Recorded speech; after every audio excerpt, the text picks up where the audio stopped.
कैसे हैं आप सब। आशा करता हूं कि सब कुशल मंगल हो और स्वागत है आपका रियल हॉरर स्टोरीज पर। दोस्तों, आज फिर मैं आपके लिए कुछ सच्ची डरावनी कहानियां लेकर आ चुका हूं। मुझे आशा है कि ये कहानियां आपको पसंद आएंगी। तो चलिए बिना टाइम वेस्ट करे कहानियों की तरफ बढ़ते हैं। दोस्तों, आज की पहली घटना जो मैं आपको सुनाने जा रहा हूँ वह अहमद अली जी के साथ घटी है। इनका कहना है कि ये एक दुकान पर काम करते हैं जो कि एक बेकरी की दुकान है। वो रमज़ान का महीना था, तब दुकान पर ग्राहक बहुत ज़्यादा आ रहे थे और एक दिन ग्राहक संभालते संभालते रात हो चुकी थी। उस दिन करीब 100 से ज़्यादा ग्राहक आए थे दुकान पे। बहुत ज़्यादा सेल हुई थी। मालिक ने कहा कि अभी दुकान बंद कर दे, समय हो गया है। लेकिन मैंने अपने मालिक से कहा कि सेठ जी अभी रहने दो, अभी हो सकता है कि दुकान पर और भी ग्राहक आए। और हुआ भी ठीक ऐसा ही। रात के 9 बजे तक ग्राहक आते रहे। फिर हमने 9:30 बजे दुकान बंद कर दी और सेठ जी मुझसे पूछ रहे थे कि चल मैं तुझे घर छोड़ देता हूँ। लेकिन मैंने कहा रहने दो, इसकी ज़रूरत नहीं है। लेकिन मैं समझ गया कि ये नहीं मानने वाले, मुझे घर आज छोड़ कर ही आएंगे। फिर मैंने उनसे झूठ बोल दिया। मैंने कहा भैया मेरे गाड़ी लेकर आ रहे हैं। ये सुनकर उन्होंने मुझसे कहा अच्छा आराम से चले जाना। फिर मैं दुकान से घर की तरफ निकल गया। रास्ते में मुझे कोई भी ऑटो नहीं मिल रहा था। मैंने सोचा अब मुझे शायद पैदल ही जाना पड़ेगा। वैसे भी मैं दिन में तो घर से पैदल ही आता था दुकान तक, लेकिन रात में कभी भी मैं पैदल घर तक नहीं गया था। अब मैंने पैदल चलना शुरू कर दिया। रास्ते में मुझे एक ऑटो वाला मिला। उसने मुझसे कहा कि आइए बैठ जाइए, मैं आपको घर तक छोड़ दूंगा। लेकिन मैंने उससे मना कर दिया। वो ये भी कह रहा था कि सर बारिश बहुत तेज़ हो रही है, ऐसे में पैदल क्यों जा रहे हो। लेकिन फिर भी मैंने उसे मना कर दिया। लेकिन न जाने क्यों वो ऑटो वाला तो मेरे पीछे ही पड़ गया था। वो मुझसे कह रहा था सर ये रास्ता ठीक नहीं है, ऊपर से इतनी बारिश में आप पैदल जा रहे हो, इससे बढ़िया आप ऑटो में बैठ जाओ, मैं आपको घर तक छोड़ दूं। लेकिन मैंने उससे फिर भी मना कर दिया। फिर तो वो चला गया। लेकिन जाते जाते उस ऑटो वाले ने मुझसे एक बात कही कि सर आप नीचे वाले रास्ते से जाओ, ये ऊपर वाला रास्ता ठीक नहीं है, वहाँ नीचे पुलिस स्टेशन भी है, तो वहाँ से जाना ठीक रहेगा।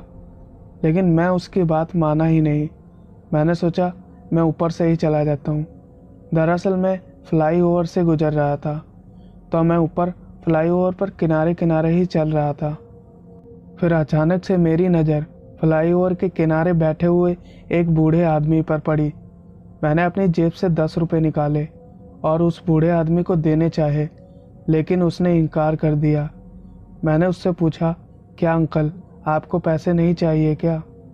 फिर मैं वहाँ से आगे बढ़ गया और मैं जब फ्लाईओवर से नीचे उतरा तो मैंने देखा कि एक और बूढ़ा आदमी बैठा हुआ है।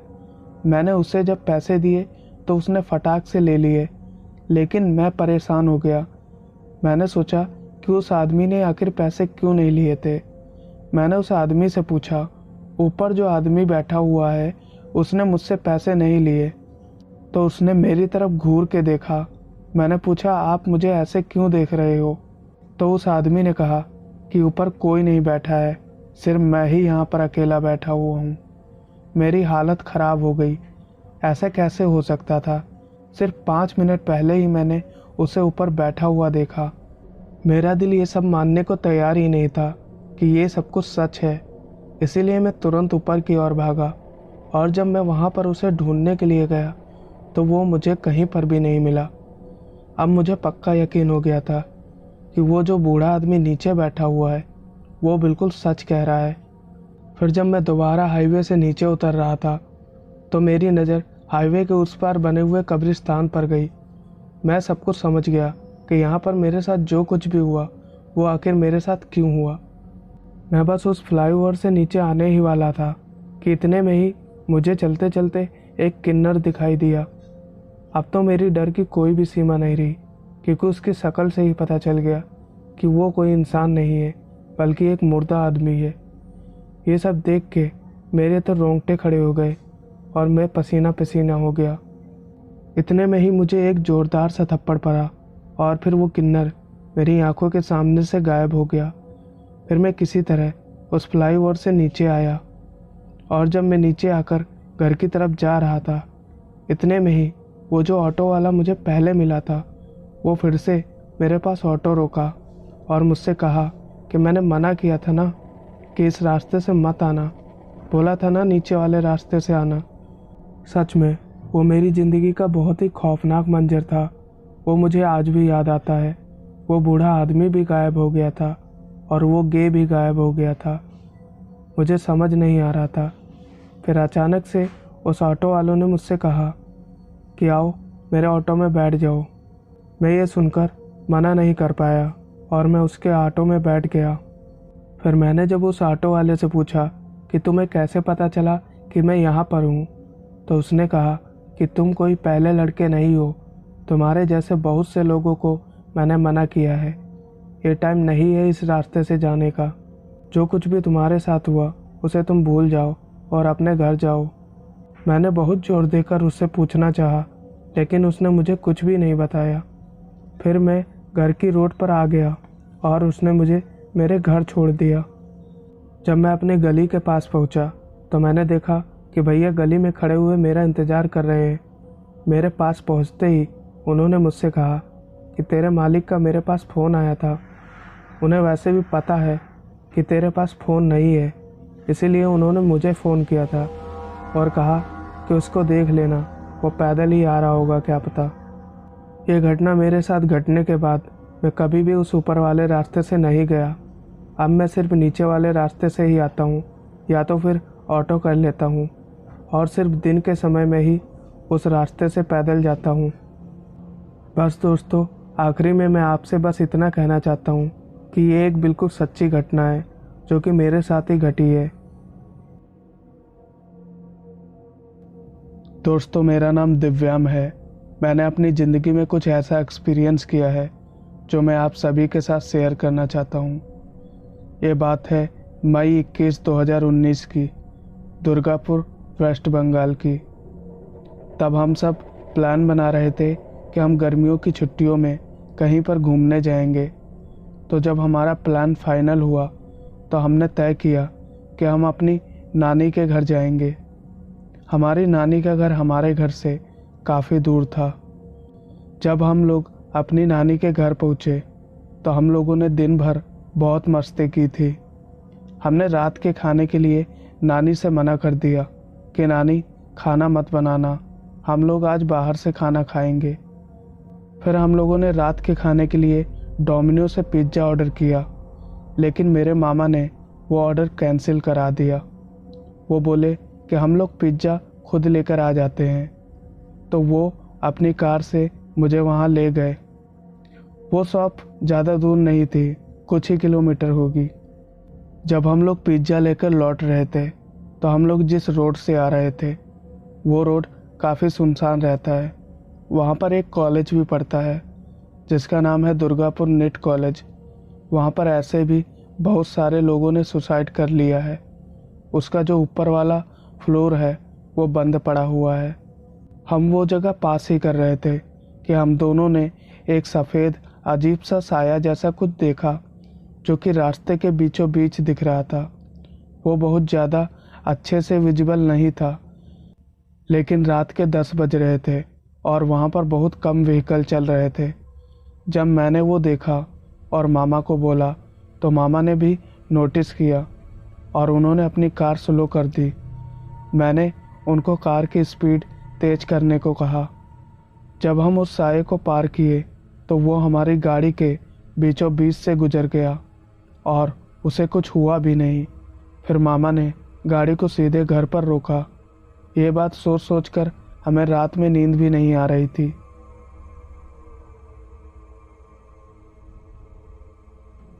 दोस्तों, मेरा नाम जिग्नेश पटेल है और जो घटना मैं आपको बताने जा रहा हूँ ये 25 दिसंबर 2016 की है।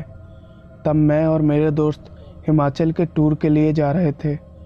बांद्रा टर्मिनल से छत्तीसगढ़ की मेरी ट्रेन थी। उस दिन मेरे एक फ्रेंड का, जो कि रिश्ते में मेरा भाई ही लगता था, उसका बर्थडे था। तो उसने ट्रेन में ही पार्टी शुरू कर दी थी।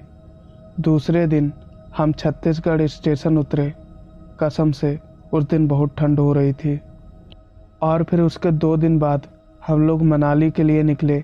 मनाली का नाम सुनते ही एक अलग सी खुशी मिलती है। 21 दिसंबर को हम लोग मनाली पहुंच गए थे और शाम होते तक हम लोगों ने हिमदांबा टेम्पल, तिबेटियन मॉनेटरी को भी देख लिया था। उस रात बहुत ठंड हो रही थी और वैसे भी वो हिमाचल था, और हिमाचल में मनाली, सोच भी नहीं सकते। उसी रात मैं और मेरे दोस्त पब्लिक पार्टी कर रहे थे कि अचानक कुछ बाहर से आवाज़ आई। हम लोग जब बाहर निकल कर देखे तो देखे कि दिल्ली के कुछ आवारा लड़के झगड़ा कर रहे थे। हम वापस रूम में आकर एंजॉय करने लगे। तभी बातों ही बातों में हमारा लीडर हमसे बोल रहा था कि हमें स्नोफॉल होगा, लेकिन स्नोफॉल तो पूरे मनाली में किधर भी नहीं था। हम ग्रुप लीडर से झगड़ा करने गए। ग्रुप लीडर भी बहुत पहुंचा हुआ था। उसे हमने मीठी मीठी बातें करके पटा लिया था। उस दिन हमने कुछ ज़्यादा ही ड्रिंक भी कर ली थी। सब लोग सो गए। किसी ने खाना खाया, किसी ने नहीं खाया। तभी मैं और मेरा दोस्त होटल के बाहर घूमने के लिए निकले। हमारे होटल के नीचे ही क्लब भी था, तो हमने उस क्लब में एंट्री की। वहाँ चरस, गांजा, दारू, ड्रग सब कुछ मिलता था। वो लोग हमें ऑफ़र कर रहे थे। हमने मना कर दिया। उस समय रात के 2 बज रहे थे। हम लोग होटल के बाहर ही घूम रहे थे। हम लोग जब थोड़ा घूम कर वापस आ रहे थे होटल की तरफ, तो अचानक से एक आवाज़ आने लगी। मानो ऐसा लग रहा था कि कोई औरत चिल्ला रही है। मुझे उस काले अंधेरे में मेरा दोस्त भी भूत नज़र आ रहा था। मैं सभी रूम के दरवाजे खटखटा रहा था। मानो पूरा होटल ही खाली हो चुका है, ऐसा मुझे महसूस हुआ। जैसे तैसे हम लोग अपने रूम की तरफ लौटे, और जब मैं चाबी ढूंढ रहा था तो मुझे पता चला कि चाबी खो चुकी है। मेरा पूरा बदन पसीने से भीग रहा था। फिर मैंने देखा कि खिड़की खुली हुई है। उस खिड़की में कोई ग्रिल नहीं थी, तो मैं आसानी से अंदर गया। सुबह होते ही सब नॉर्मल हो चुका था। मैंने ये सब मेरे दोस्तों को भी बताया। जो दोस्त मेरे साथ था उसने तो सब कुछ महसूस किया था उस रात में। मनाली टूर हमें हमेशा याद रहेगा। फिर 2 साल बाद हम लोगों ने एक बार फिर से मनाली जाने का प्लान बनाया था। इस बार मैं और मेरा एक दोस्त था। हम लोगों ने ऑनलाइन कार बुक कर ली। हम लोग जब वहाँ पहुँचे तो वो होटल हम देखकर बिल्कुल चौंक गए, क्योंकि वो होटल पूरी तरह से अब बंद हो चुका था। वो बिल्कुल एक खंडर दिख रहा था। पता नहीं उस होटल में ऐसा क्या हुआ होगा, ऐसा किसी के साथ भी ना हो। दोस्तों, मेरा नाम सुभाष है, और ये बात जो मैं आपको बताने जा रहा हूँ ये 2019 की है, दशहरे की रात की, जब हमारे यहाँ पर रामायण लगती है। तो उसी रात मैं रामायण देखने गया हुआ था। मुझे नहीं पता था कि मेरे साथ आगे क्या होने वाला है। मैं रामायण सबसे पीछे खड़े होकर देख रहा था, तो मुझे साफ साफ दिखाई नहीं दे रही थी। इसलिए जो पीछे खंबा था बिजली का, उसके पास जो पत्थर की एक श्रृंखला पड़ी हुई थी, मैं उस पर चढ़ के देखने लगा। जब मैं वहाँ चढ़कर रामायण देख ही रहा था तो अचानक से मुझे एक धक्का महसूस हुआ।